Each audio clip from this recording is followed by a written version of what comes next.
হাদিসে এসেছে কোনো ব্যক্তি যদি ফজরের নামাজের এবং ফজরের নামাজের পূর্বে যে সুন্নাত, এই দুই নামাজের মাঝের যে সময়টা, এই মাঝের সময়ে কেউ যদি এই সূরাটা ৪১ বার পাঠ করে এবং চোখে ফু দেয়, তার চোখের সমস্ত ব্যথা কমে যাবে। সুবহানাল্লাহ পড়ায়। আবার হাদিসে এসেছে কেউ যদি প্রত্যেক দিন সকালবেলা ফজরের নামাজের পরে ৭ বার সূরা ফাতিহা পাঠ করে পানিতে ফু দেয় এবং ৭ দিন পাঠ করে এইভাবে খেতে থাকে, আল্লাহ রাব্বুল আলামিন তাকে সমস্ত রোগ বালাই থেকে হেফাজত করবে। সুবহানাল্লাহ পড়ায়। আজকে আমরা একটি কিতাব থেকে কথা শুনবো। বলেন তো এই কিতাবটার নাম কি? আল কোরআন। এই কিতাব থেকে আজকে আমরা তাফসীর শুনবো, সত্যের বাণী শুনবো, আল্লাহর কথা শুনবো যে আল্লাহ তাআলা আমাদেরকে কি কি বুঝিয়েছেন, কি কি বলেছেন। কোরআনে অনেকগুলো সূরা আছে, অনেক আয়াত আছে, বাট আমরা যেহেতু সবসময় স্পেসিফিক সূরা নিয়ে কথা বলি, আজকেও আমরা কোরআনের এমন একটি সূরা নিয়ে কথা বলবো যে সূরাটা কোরআনের সর্বপ্রথম সূরা, যেই সূরাটা এমন একটি সূরা যেই সূরা ছাড়া নামাজ হয় না, এবং যেই সূরাকে বলা হয় উম্মুল কোরআন, কোরআনের মা যাকে বলা হয়, এবং কোরআনের ভিতরে সবচেয়ে মর্যাদাপূর্ণ সূরা, যেই সূরা ছাড়া নামাজকে কল্পনা করা যায় না, নামাজ হয় না। বলেন তো সূরাটার নাম কি? ফাতিহা। বলেন সূরাতুল ফাতিহা সবচেয়ে মর্যাদাপূর্ণ সূরা। এই সূরাটা এমন একটি সূরা, আউয়ালুস সূরাহ নাযালাত কামিলান মিনাল কুরআন, the first surah that Allah subhanahu wa ta'ala has revealed completely. এটাই সর্বপ্রথম সূরা, যে সূরাকে আল্লাহ তাআলা সম্পূর্ণরূপে নাজিল করেছেন। কোন সূরা এর আগে সম্পূর্ণরূপে নাজিল হয়নি। সূরা ফাতিহা এমন একটা সূরা যেটাকে আল্লাহ তাআলা সম্পূর্ণরূপে নাজিল করেছে। সুবহানাল্লাহ পড়েন। এই সূরাটা এমন একটি সূরা, হাদিসে এসেছে কোনো ব্যক্তি যদি ফজরের নামাজের এবং ফজরের নামাজের পূর্বে যে সুন্নাত, এই দুই নামাজের মাঝের যে সময়টা, এই মাঝের সময়ে কেউ যদি এই সূরাটা ৪১ বার পাঠ করে এবং চোখে ফু দেয়, তার চোখের সমস্ত ব্যথা কমে যাবে। সুবহানাল্লাহ পড়ায়। আবার হাদিসে এসেছে কেউ যদি প্রত্যেক দিন সকালবেলা ফজরের নামাজের পরে ৭ বার সূরা ফাতিহা পাঠ করে পানিতে ফু দেয় এবং ৭ দিন পাঠ করে এইভাবে খেতে থাকে, আল্লাহ রাব্বুল আলামিন তাকে সমস্ত রোগ বালাই থেকে হেফাজত করবে। সুবহানাল্লাহ পড়েন। তাহলে বোঝা গেল এই সূরার মর্যাদা কম না বেশি? সূরা ফাতিহা আমরা বেশি বেশি পাঠ করব তো ইনশাআল্লাহ। তাহলে এটা হচ্ছে ফার্স্ট সূরা ইন কোরআন। কোরআনের প্রথম সূরার নাম হচ্ছে সূরাতুল ফাতিহা। মাশাআল্লাহ। এবার আসেন এই সূরাটা আমরা নাম জানি শুধুমাত্র সূরা ফাতিহা। এই সূরার নাম শুধুমাত্র সূরা ফাতিহা নয়, সূরা ফাতিহা নাম ছাড়াও আরো নাম হাদিসে আছে না নাই?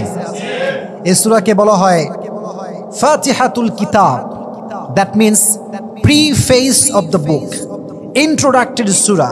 কোরআনটা বন্ধ আছে, আমরা জাস্ট ফার্স্ট পৃষ্ঠা খুললাম, প্রথম পৃষ্ঠা খুলেই দেখবেন একটা সূরা, সূরাটার নাম কি? সূরা ফাতিহা। এজন্য এটাকে বলা হয় preface of the book, introductory সূরা। কোরআনটা খুললে প্রথমে একটা সূরা আমাদের সকলের দৃষ্টিকে আকর্ষণ করে, সূরাটার নাম হচ্ছে সূরাতুল ফাতিহা। মাশাআল্লাহ। তাহলে এটাকে বলা হয় ফাতিহাতুল কিতাব, যেটা দিয়ে আমরা কোরআন শরীফকে খুলি, ওপেন করি। এই সূরাকে আবার বলা হয় উম্মুল কোরআন। আমি আগেই বলেছি কোরআনের সবচেয়ে মর্যাদাপূর্ণ সূরার নাম হচ্ছে সূরাতুল ফাতিহা, এবং কোরআনের মা যাকে বলা হয় এটার নামও হচ্ছে সূরাতুল ফাতিহা। এই সূরাকে বলা হয় সূরাতুল ওয়াফিয়া। ওয়াফিয়া মানে হচ্ছে অখণ্ডিত সূরা, যে সূরাকে খণ্ডন করে পড়া যায় না। আচ্ছা বলেন তো, প্রথম রাকাতে সূরা ফাতিহার তিন আয়াত, দ্বিতীয় রাকাতে আবার 2 আয়াত, এভাবে কি আপনার নামাজ হবে?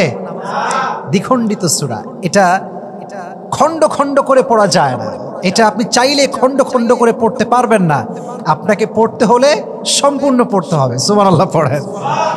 সূরাটার নাম হচ্ছে সূরাতুল ওয়াফিয়া। এই সূরার একটা নাম হচ্ছে সূরাতুদ দুআ, কারণ হচ্ছে সূরাতে একটা আয়াত আছে যেখানে আমরা দোয়া করি, এবং সবচেয়ে দামি দোয়া। এই দোয়া এমন একটা দোয়া যার জন্য এই দোয়া আল্লাহ কবুল করে নেবে, তার জীবনের ধাপ শেষ হবে, সে জান্নাতুল ফেরদাউসে পৌঁছে যাবে। এই সূরাটার নাম হচ্ছে সূরাতুদ দুআ। যেমন আমরা সূরা ফাতিহা পড়ি, ইহদিনাস সিরাতাল মুস্তাকিম, ও আল্লাহ show us the right path, show us the right direction. আল্লাহ তুমি আমাদেরকে সঠিক সহজ সরল পথ দেখাও। আচ্ছা বলেন তো, সঠিক সহজ সরল পথ যদি কেউ পেয়ে যায়, তার জান্নাত কি কেউ আটকাতে আর পারবে? তাহলে সূরাটা হচ্ছে সূরাতুদ দুআ। আমরা দোয়া করি সূরার মাধ্যমে। এই সূরাটার নাম হচ্ছে সূরাতুশ শিফা, আরোগ্য লাভের সূরা। আমি আগেই বলেছি, যে ব্যক্তি সূরা ফাতিহার আমল করবে তার রোগ বালাইকে আল্লাহ তাআলা দূর করে দিবে। সুবহানাল্লাহ পড়েন। আপনার যে কোনো সমস্যা, আপনার মাথা ব্যথা, আপনার জ্বর, পেটে ব্যথা, হ্যাঁ, আপনার পিনিক আছে, আপনার বিভিন্ন জায়গায় পেইন আছে, সূরা ফাতিহা পড়েন, পানিতে ফু দেন, সেই পানি পান করেন, নিমেষে আল্লাহ আপনার সমস্ত রোগ বালাইকে দূর করে দেবে। আরোগ্য লাভের সূরা।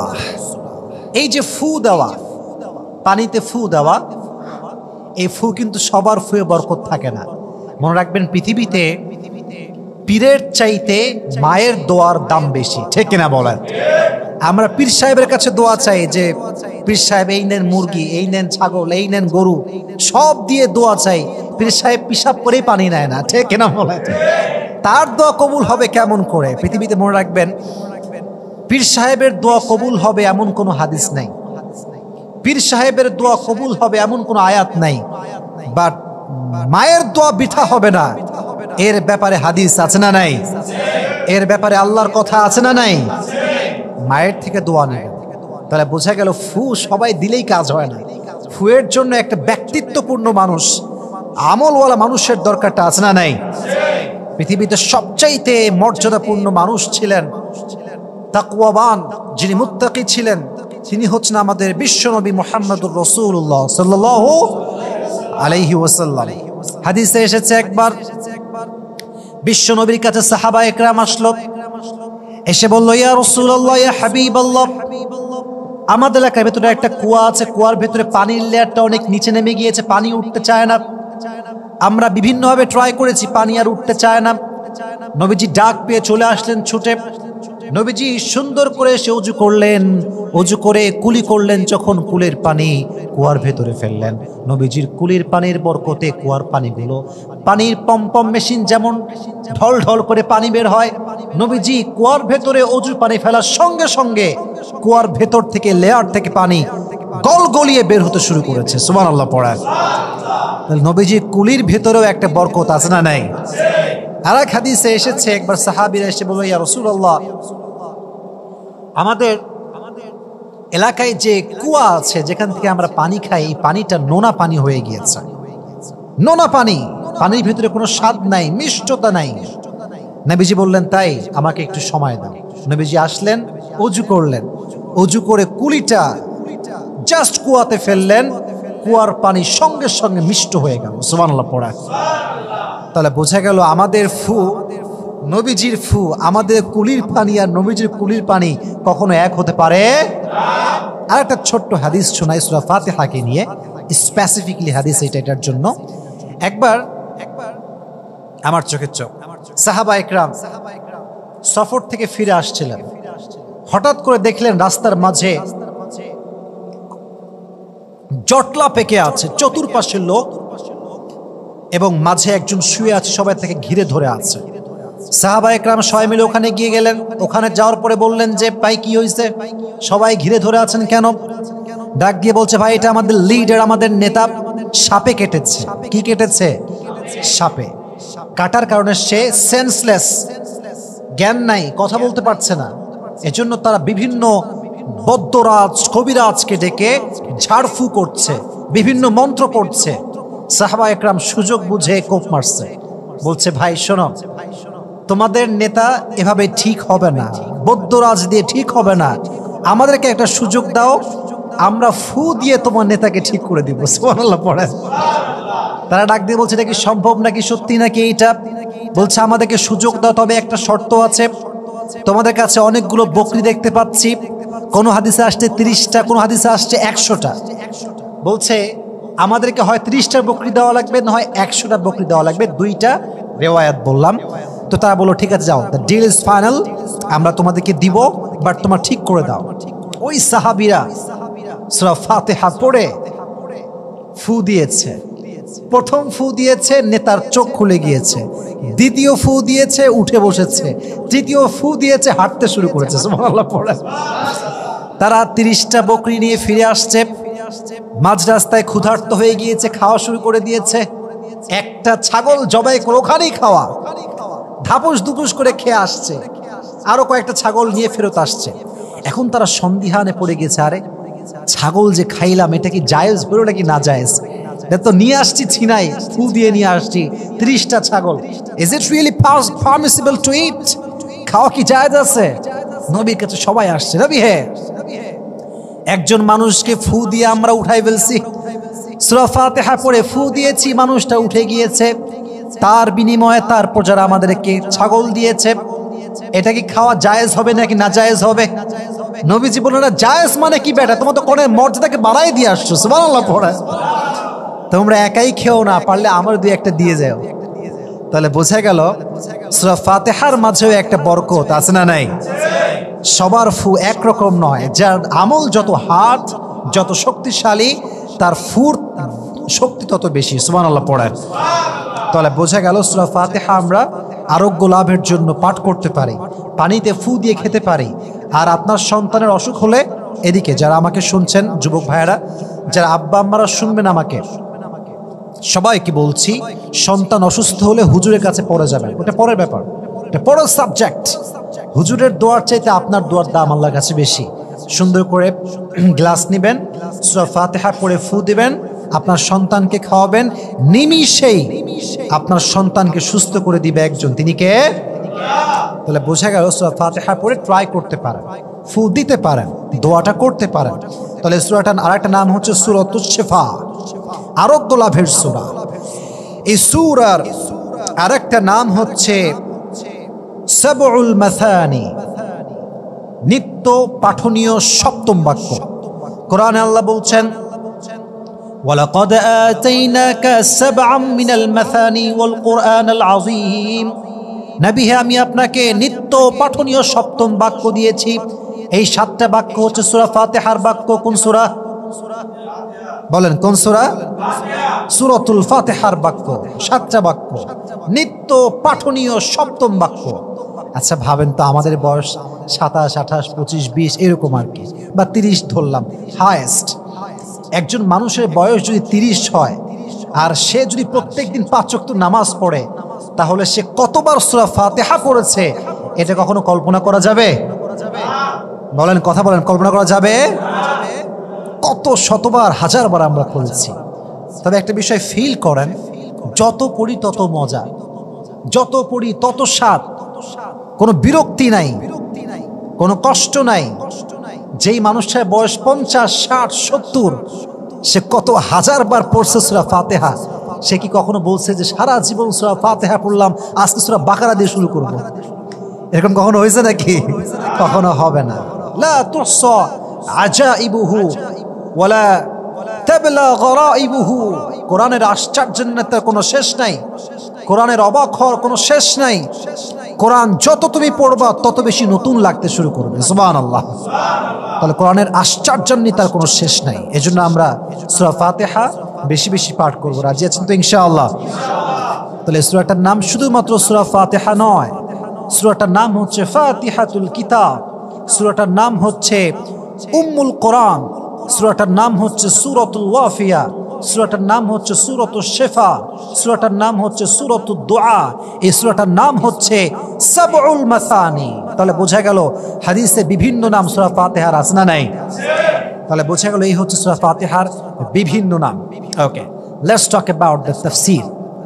আমরা তাফসীর নিয়ে কথা বলি এবার। প্রথম আয়াতটা আমার সঙ্গে সকলেই পাঠ করেন, আলহামদুলিল্লাহি রব্বিল আলামিন। সকলেই পাঠ করেন আলহামদুলিল্লাহি রব্বিল আলামিন। All the praise to our Lord, সমস্ত প্রশংসা সেই মহান রবের জন্য, রব্বিল আলামিন, যিনি গোটা জগৎ সমূহের রব।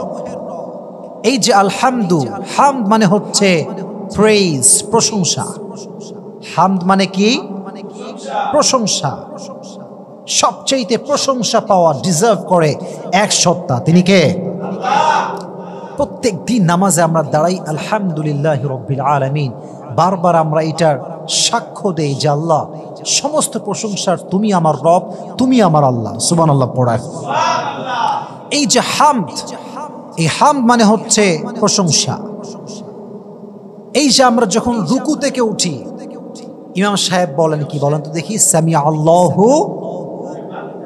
লিমান হামিদা। আর আমরা যারা মুক্তাদি আছি আমরা পড়ি রব্বানা লাকাল হামদ, হে আল্লাহ আপনারই তো প্রশংসা। একবার সাহাবা একরাম নবীজির পেছনে নামাজ পড়ছেন, নবীজি সূরা ফাতিহা পড়ে যখন গায়রিল মাগদুবি আলাইহিম ওয়াদ-দাল্লিন বলেছেন, সূরা মিলিয়েছেন, রুকুতে যখন গিয়েছেন, যখন উঠেছেন তখন পড়লেন সামিআ আল্লাহু লিমান হামিদা। একজন সাহাবী রব্বানা লাকাল হামদ পড়েছে, সঙ্গে সঙ্গে পড়েছে হামদান কাসীরান তাইয়িবান মুবারাকান ফীহি। এটা সে বাড়িয়ে পড়েছে, এটা কিন্তু মনে মনে পড়েছে, কেউ জানে না, সবাই জাস্ট পড়েছে রব্বানা লাকাল হামদ। বাট এই সাহাবী পড়েছে রব্বানা লাকাল হামদ হামদান কাসীরান তাইয়িবান মুবারাকান ফীহি। নবীজি সালাম ফিরে দাঁড়িয়ে গিয়েছেন, এই সাহাবা একরাম শোনো, তোমাদের মাঝ থেকে কোন সাহাবী রব্বানা লাকাল হামদের পরে আরো বেশি শব্দ বাড়িয়ে পড়েছে? ওই সাহাবী ভয়ে থরথর করে কাঁপতে শুরু করেছে, হায় হায় আমি তো জানি না, এমনি বাড়াই পড়েছি। নবীজি অভয় দিলেন যে তোমরা দাঁড়াও, কে বলেছো বলো, কোনো সমস্যা নাই। ওই সাহাবী বলল, ইয়া রাসূলুল্লাহ আনা, আমি সেই ব্যক্তি যে ব্যক্তি এই বাক্যগুলো আরো বাড়িয়ে বাড়িয়ে পড়েছে। নবীজি বলল, তোমাকে কে শিখিয়েছে? এটা তো আমি শিখাই নাই। ওই সাহাবী এক অবাক করা জবাব দিয়েছে, বলছে নবী হে, আমি যখন আল্লাহর প্রশংসা করি আমার মনটা কম প্রশংসা করলে মানে না, আমার যত বেশি প্রশংসা করি তত বেশি বেশি করতে মনে চায়। সুবহানাল্লাহ পড়েন। So I fabricated this words, এগুলো আমি নিজে থেকে বাড়িয়ে পড়েছি। নবীজি বললেন, টেনশনের কোনো কারণ নাই, ভয়ের কোনো কারণ নাই, তুমি দেখো না আমি দেখেছি। তোমার এই দোয়া পড়ার সঙ্গে সঙ্গে কোন ফেরেশতা কার আগে এই সওয়াবটা আরশে আজিমে পৌঁছে দিবে, এটা নিয়ে মারামারি শুরু হয়ে গিয়েছে। সুবহানাল্লাহ পড়েন। সবাই মারামারি শুরু করে দিয়েছে, তোমার আমলটা কে আগে পৌঁছাবে। তাহলে আল্লাহর প্রশংসা বেশি বেশি দরকার আছে না নাই? পৃথিবীতে আল্লাহর প্রশংসা সবচেয়ে বেশি যিনি করেছেন তিনি হচ্ছেন আখিরি নবী, বিশ্ব নবী মুহাম্মদুর রাসূলুল্লাহ সাল্লাল্লাহু আলাইহি ওয়াসাল্লাম। তবে একটা বিষয় দেখেন, আল্লাহর পরে যিনি প্রশংসিত সবচেয়ে বেশি, ওনার নামও কি? মুহাম্মদুর রাসূলুল্লাহ সাল্লাল্লাহু, বলেন সাল্লাল্লাহু আলাইহি ওয়াসাল্লাম। তিনি ছিলেন আহমদ, সবচেয়ে প্রশংসিত ব্যক্তি, সবচেয়ে প্রশংসিত মানুষ যিনি, তার নাম হচ্ছে মুহাম্মদুর রাসূলুল্লাহ সাল্লাল্লাহু আলাইহি ওয়াসাল্লাম। জান্নাতীরা যখন তাদের ফয়সালা হয়ে যাবে যে they will enter in the paradise and this is 100% confirmed, তারা সবাই জান্নাতের দিকে দৌড়াবে। তবে সবার সামনে একজন ব্যক্তি থাকবেন, তিনি হচ্ছেন আমাদের প্যারা হাবিব। হাদিসে এসেছে তার হাতে একটা পতাকা থাকবে এবং এই পতাকাতে লেখা থাকবে সেই শব্দ যেই শব্দ সূরা ফাতিহার প্রথম আয়াত, এবং এটাকে বলা হয় লিওয়াউল হামদ, প্রশংসার পতাকা। এই পতাকা নিয়ে নবীজি জান্নাতের গেটের সামনে দাঁড়িয়ে থাকবে। সুবহানাল্লাহ পড়েন। তাহলে রবের প্রশংসা আমরা যত বেশি করি না কেন, যতভাবেই আমরা লিখি না কেন, রবের প্রশংসা করে কখনো শেষ করা যাবে।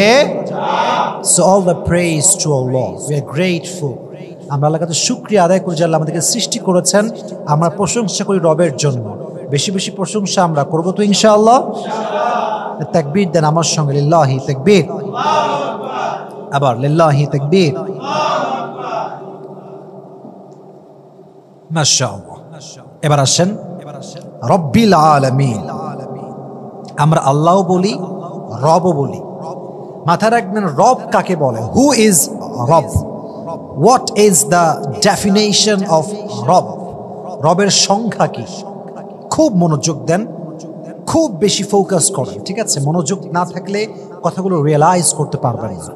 রব হচ্ছে সেই সত্তা যার যখন যেটা প্রয়োজন সেটা সে বলার আগেই যিনি দিয়ে দেন তিনি হচ্ছেন রব। তিনি কে?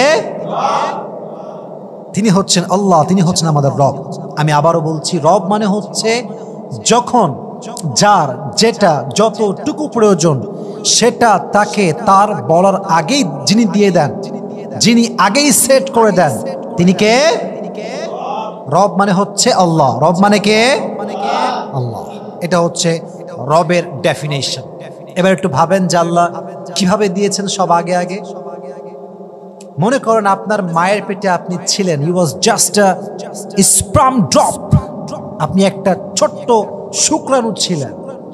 আস্তে আস্তে আপনি বড় হয়েছেন, আপনার একটা দেহর ভাব এসেছে, স্ট্রাকচার এসেছে। মায়ের পেটে খাবারের দরকার সন্তানের, শিশুর, হয় কি হয় না? ওই মায়ের পেটের ভেতরে আপনি শিশু, আপনি কথাই বলতে পারেন না, আপনার বলার আগেই ওই মায়ের পেটে আপনার খাওয়ার ব্যবস্থা করে দিয়েছে কে? আপনি যখন পৃথিবীতে আসলেন, you are just a new born baby, নবজাতক শিশু। আপনি শুধু ওয়া ওয়া করছেন। মায়ের পেটে যেই নারীর সঙ্গে কানেকশনের কারণে আপনি যেই খাবারগুলো খেয়েছেন, যেটা আপনার পেটে গিয়েছে, জন্মের সঙ্গে সঙ্গে দেখবেন মানুষ সেই নাভির যেই আছে এটা কাট করে দেয়, সঙ্গত কারণে এটা কেটে দেওয়া হয়। মায়ের নাভির সঙ্গে আমাদের যে কানেকশনটা ছিল পেটের ভেতরে, বাচ্চা জন্ম হয়, বাচ্চার নাভির সঙ্গে যে কানেকশনটা আছে এটাকে কেটে দেওয়া হয়। খাবারের লাইন শেষ। আল্লাহ বলছে, বান্দা আগে ছিল তোর খাবারের এক লাইন, এখন তুই নিউ বর্ন বেবি, তুই ছোট্ট একটা নবজাতক শিশু, তোর একটা লাইন বন্ধ করেছি ঠিক আছে, বাট তোর মায়ের বুকে আমি আল্লাহ তাআলা তোর খাবারের জন্য দুইটা লাইন দিয়ে দিয়েছি। সুবহানাল্লাহ পড়া। জন্মের পর তুই এখন মায়ের দুধ খাবি, শাল দুধ। অনেকে দেখবেন বাচ্চাকে ডানো খাওয়ায়, কিনা দুধ খাওয়ায়, এরকম আছে না নাই? আর এই বাচ্চা যখন বড় হয় ফার্মের মুরগির মতো মোটকা হয়, ঢাবলা টাইপের। ওরা জীবনে কোনো কাজ দিবে না, জীবনে কোনো কাজই করতে পারবে না, ব্রয়লার মুরগি টাইপের। এটা ঠিক না। এই যে বাচ্চা জন্মের পরে টিকা দেওয়া হয়, টিকা নাম শুনছেন আপনারা সবাই? আমরা সবাই টিকা নিয়েছি। আল্লাহ তাআলা প্রাকৃতিক যে টিকা এটা মায়ের দুধে ঢুকাই দিয়েছেন। সুবহানাল্লাহ। মায়ের দুধ যখন কোনো বাচ্চা পান করে, ওই মায়ের দুধটা তার জন্য একটা ন্যাচারাল টিকা হিসেবে কাজ করে, তার রোগ বালাই হয় না। সুবহানাল্লাহ। তাহলে বোঝা গেল শুধুমাত্র বাচ্চাকে ডানো খাওয়ালে হবে না, দোকান থেকে কিনে নিয়ে এসে দুধ খাওয়ালে হবে না, মায়ের দুধে একটা বরকত আছে না নাই? আল্লাহ বলছে, বান্দা তুই বড় লাগে আমি তোর ব্যবস্থা করে দিয়েছি। যখন পেটে ছিলি তখনও খাওয়াইছি, যখন বের হয়েছিস তখনও আমি খাওয়াইছি। আচ্ছা মনে করেন বড় হওয়ার পরে দেখবেন আস্তে আস্তে মানুষের গ্রোথ হয়, বড় হয়, দাঁত প্রথমে থাকে না, ফোকলা থাকে, পরে দাঁত বের হয় কি হয় না? আচ্ছা বলেন তো, দাঁত বের হওয়ার জন্য কেউ কি এমন আছে যে বলবে যে ভাই অনলাইনে অর্ডার করছিলাম পরে দাঁত আসছে? এরকম কি কখনো হয়েছে নাকি? দাঁত কখনো আমরা আল্লাহর কাছে চাই না যে আল্লাহ আমি অর্ডার করলাম, দাঁতটা একটু পাঠায় দাও, আর্জেন্ট পার্সেল করো, না। যখন বয়স বাড়তে শুরু করেছে, বান্দা বলার আগেই আল্লাহ তার দাঁত দিয়ে দিয়েছে। সুবহানাল্লাহ পড়েন। যার যখন যেটা দরকার সেটা বলার আগে যিনি দিয়ে দেয় তিনি কে? এটা হচ্ছে রব। যখন যার লাগে তা তিনি দিয়ে দেন। এই যে মনে করেন শীতকাল যখন আসে, দেখবেন শীতকালে আমাদের সোয়েটার ছাড়া থাকা যায় না। আমরা মানুষ, আমরা যমুনা ফিউচার পার্কে গিয়ে, বসুন্ধরা শপিং মলে গিয়ে শপিং করতে পারি। একজন বনের সিংহ বাঘ যে বনেই থাকে, যার বনেই বসবাস, সে কি চাইলে যমুনা ফিউচার থেকে শপিং করতে পারবে? ঠান্ডা তো সবার জন্য সেম, তারাও ঠান্ডা ফিল করে, আমরাও ঠান্ডা ফিল করি, বাট তাদের কোনো সোয়েটার লাগে না। কেন? আল্লাহ রাব্বুল আলামিন বাঘকে এমন একটা শক্ত চামড়া দিয়েছে, যেই চামড়াটা এতটা ইফেক্টিভ, এতটা কার্যকারী, ঠান্ডা আসলে তার চামড়া তাকে প্রোটেক্ট করে, তার সোয়েটার লাগে না। সুবহানাল্লাহ পড়েন। যার যতটুকু দরকার তাকে আল্লাহ ততটুকু দিয়ে দিয়েছে। রব্বিল আলামিন, যখন যা যেটা যতটুকু প্রয়োজন চাওয়ার আগে যিনি দেন তিনি কে? আলহামদুলিল্লাহি রব্বিল আলামিন। সমস্ত প্রশংসা ওই মহান সত্তার জন্য যিনি পুরো জগৎ সমূহের রব। আওয়াজ দিয়ে বলেন সেই রবকে। মাশাআল্লাহ। এটা হচ্ছে প্রথম আয়াত। এবার আসেন সেকেন্ড আয়াত। তবে একটা বিষয় মাথায় রাখবেন, সূরা ফাতিহাটা হচ্ছে it is like a welcoming letter, স্মারকলিপি আমরা এটাকে বাংলাতে বলি। যদি কোথাও কোনো নেতা আসে, এমপি আসে, মেয়র মহোদয় আসে, আমরা একটা স্মারকলিপি লিখি। যেমন আমাদের মাহফিল প্রোগ্রাম হয়, মাদ্রাসার প্রোগ্রাম হয়, মসজিদের প্রোগ্রাম হয়, তো স্মারকলিপিতে 3টা অংশ থাকে। এদিকে আমার চোখে তাকান, কয়টা অংশ? প্রথম অংশ হচ্ছে প্রশংসা। সবাই পাম দেয় নেতা সাহেব, নেতা সাহেব আপনি যুগের শ্রেষ্ঠ সন্তান, আপনার চরিত্র ফুলের মতো, আপনার মতো সন্তান যুগে যুগে জন্মগ্রহণ করুক। নেতার প্রশংসা। এটা হচ্ছে first chapter, first part of welcoming letter. স্মারকলিপির প্রথম অংশ হচ্ছে প্রশংসা। সেকেন্ড অংশ হচ্ছে পরিচয়। মেয়র সাহেব আমরা হচ্ছি এই মসজিদের সভাপতি, সেক্রেটারি, ক্যাশিয়ার সাহেব, পরিচয়। থার্ড পার্ট হচ্ছে দাবি দোবা।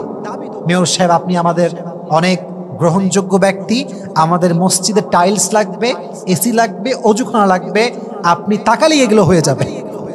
তাকালে হয়ে যাবে মানে কি? আপনি আমাদেরকে মাল দেন, একটু যা আছে দেন, দিয়ে ঠিক করে দেন। তাহলে কয়টা অংশ পেলাম? সবার থেকে শুনতে চাই কয়টা? এক হচ্ছে প্রশংসা, 2 হচ্ছে পরিচয়, 3 হচ্ছে দাবি। এবার আমাকে উত্তর করবেন। 1 হচ্ছে, 2 হচ্ছে, 3 হচ্ছে দাবি। সূরা ফাতিহা exactly like a welcoming letter. প্রথমে আমরা প্রশংসা, আল্লাহ তোমারই সব প্রশংসা, তুমি তো দয়াময়, তুমি তো মায়াময়। দ্বিতীয় আয়াতে আমরা পরিচয় দিয়েছি, তৃতীয় আয়াতে আমরা আল্লাহর কাছে দোয়া করেছি, দাবি করেছি। সুবহানাল্লাহ পড়ে। কি দোয়া, কি দাবি, কি পরিচয় আমরা জানছি এখন। দেখেন, আর রহমানির রহিম, আল্লাহ বলছেন আমি সবচেয়ে দয়াময়, সবচেয়ে মায়াময়। আমার মতো দয়া, আমার মতো মায়া পৃথিবীতে আর কেউ করতে পারবে না।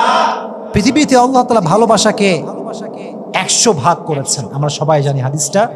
100 ভাগের 99% রবের কাছে তিনি জমা রেখেছেন, আল্লাহর কাছে তিনি নিজে জমা রেখেছেন, নিজের কাছে রেখেছেন, আর 1 ভাগ আমাদেরকে দিয়েছেন। এই ভালোবাসা দিয়ে আমরা একে অপরকে ভালোবাসি। আব্বার প্রতি মায়ের ভালোবাসা, মায়ের প্রতি বাবার ভালোবাসা, সন্তানের প্রতি বাবার ভালোবাসা, স্বামীর প্রতি স্ত্রীর ভালোবাসা, সব হচ্ছে 100 ভাগের। আর 99% কার কাছে জমা আছে?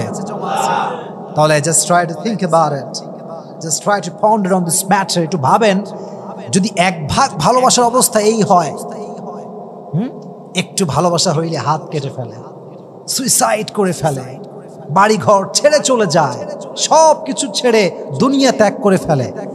1 ভাগ ভালোবাসা যদি এরকম হয়, তাহলে যে রবের কাছে 99 ভাগ ভালোবাসা আছে, তার ভালোবাসা কত অসীম হবে। আগেই পড়েন সুবহানাল্লাহ। তাহলে the most merciful, the most gracious, the most kindful, সবচেয়ে দয়াময় সত্তা একজন, তিনি কে? আল্লাহ। আর রহমানির রহিম, প্রশংসা করলাম। এবার আমরা বলছি মালিকি ইয়াউমিদ্দিন। আল্লাহর প্রশংসার শেষ বাক্য সূরা ফাতিহার ভিতরে। মালিকি ইয়াউমিদ্দিন, রোজে জাযা কা মালিক, প্রতিদান দিবসের মালিক। Owner of the day of judgement, owner of the day of কিয়ামah, owner of the day of resurrection, owner of the day of accountability.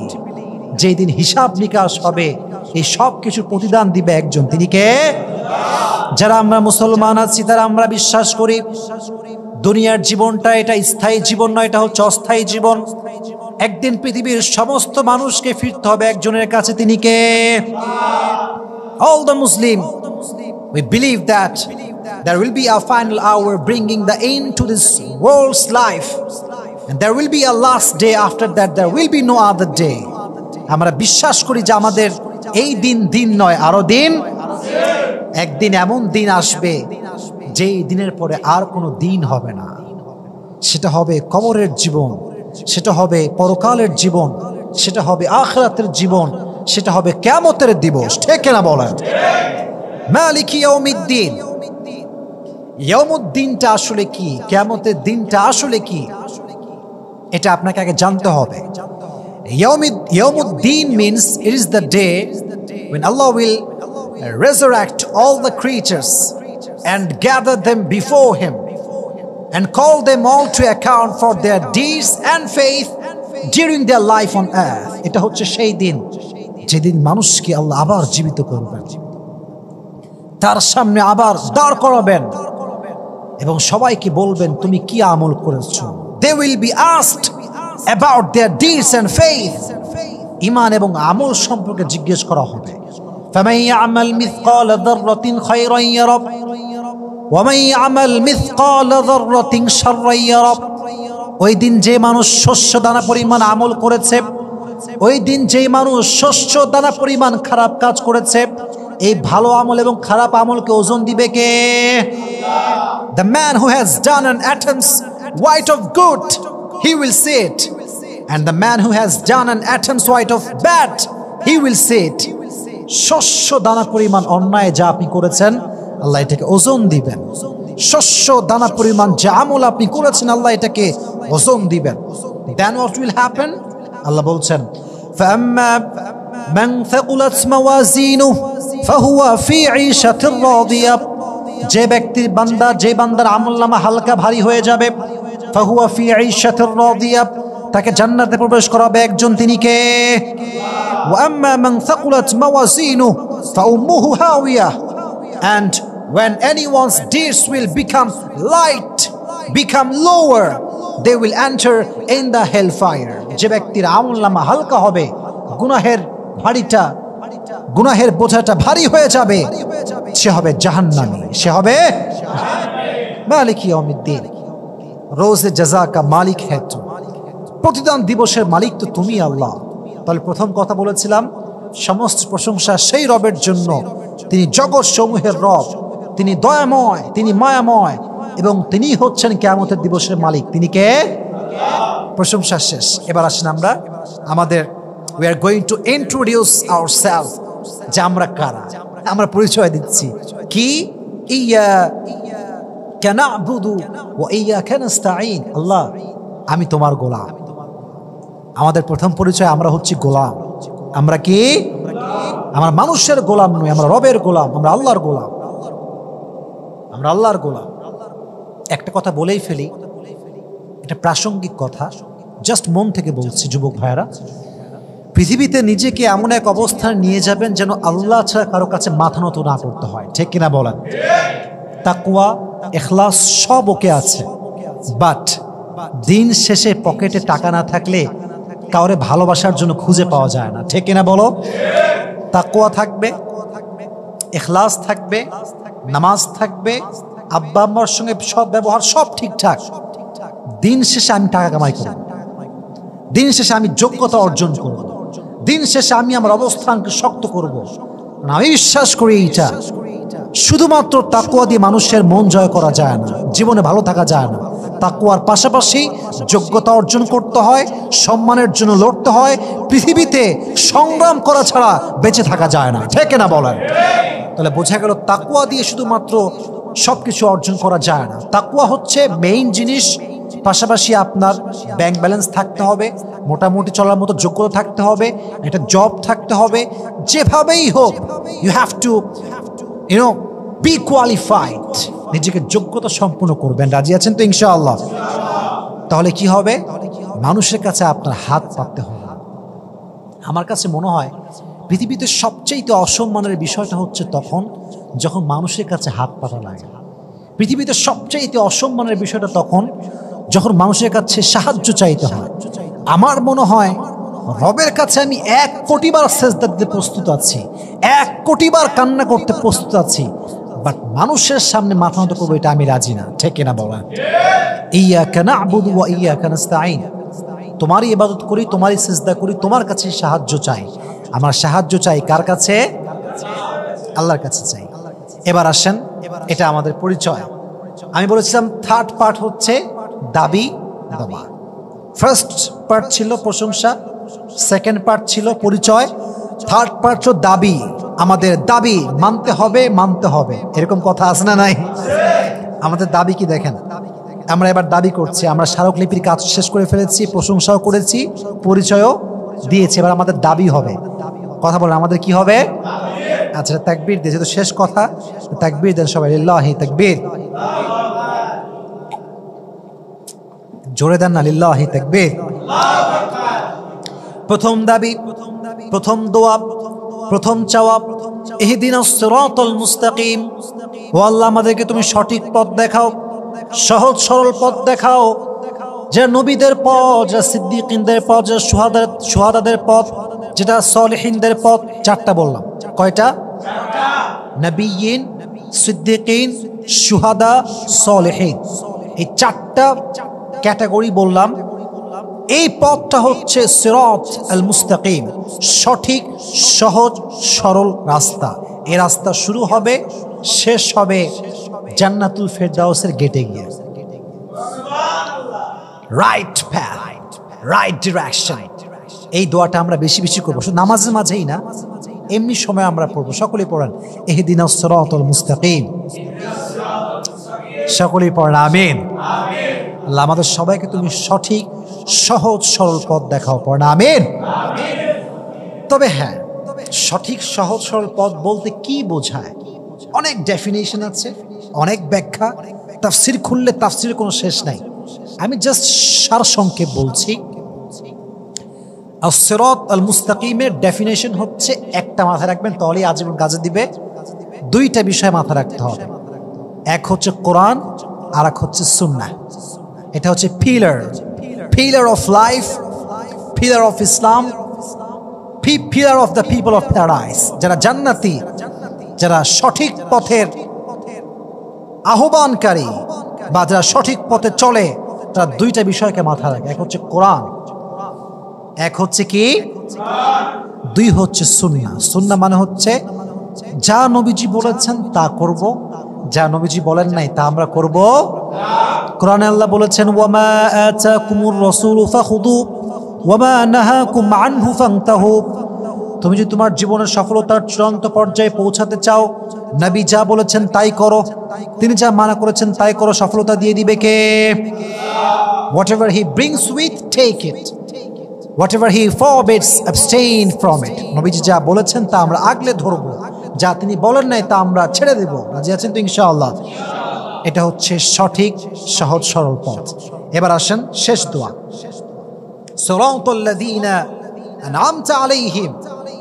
আমরা বলছি আল্লাহ আমাদেরকে ওই রাস্তায় চালাও যাদেরকে তুমি নিয়ামত দিয়েছো। নিয়ামত দিয়েছে আল্লাহ চার ধরনের লোককে, আমি আগেই বলেছি। নবিয়্যিন, বলেন নবিয়্যিন, সিদ্দিকিন, শুহাদা, সলিহিন। এই চারটা দলকে আল্লাহ বলতে গেলে কনফার্ম জান্নাতি হিসেবে ঘোষণা করেছেন। এই চার দল হচ্ছে আল্লাহর নিয়ামত প্রাপ্ত বান্দা।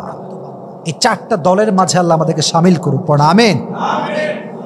এবার আমরা পানাহা চাচ্ছি, গায়রিল মাগদুবি আলাইহিম ওয়ালাদ-দাল্লিন।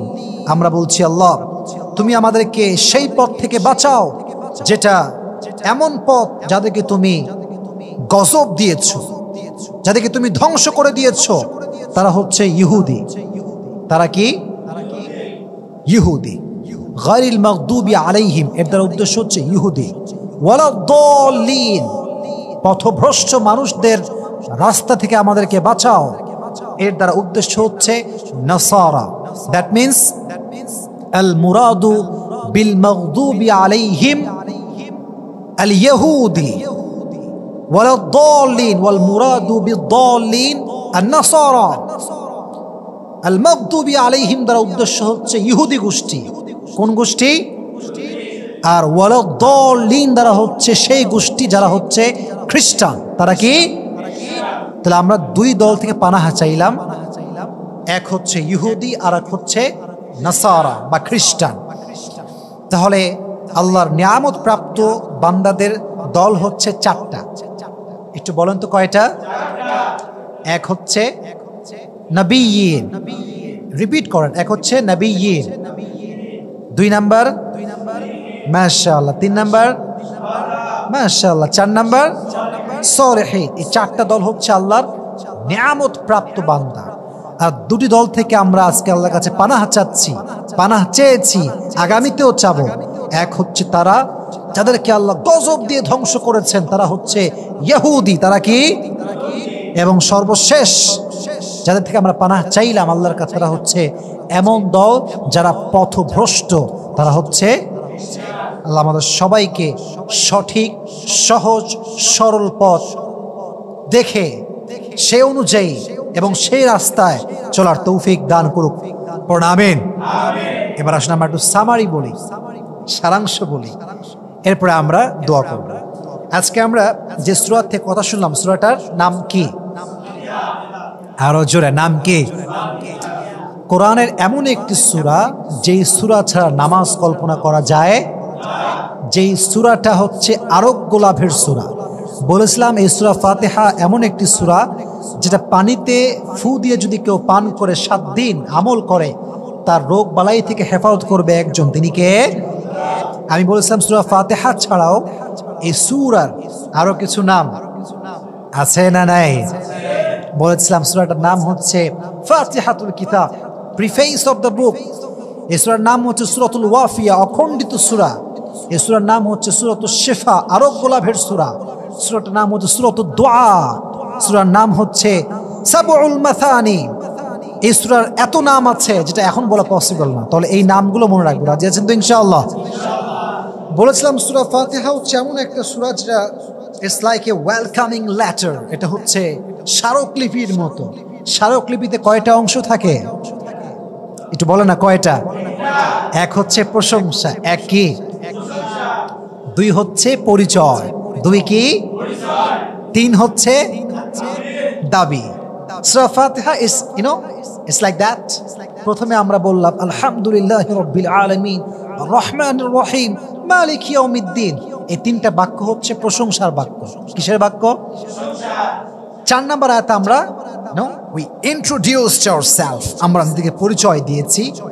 ইহদিনাস ইয়াকা না'বুদু ওয়া ইয়াকা নাস্তাঈন, আমরা তোমার গোলাম এবং তোমার কাছেই সাহায্য চাই। তিনি কে? এবং সর্বশেষ আমরা দাবি করেছি, কি দাবি? আমাদেরকে সঠিক, সহজ, সরল পথ দেখাও।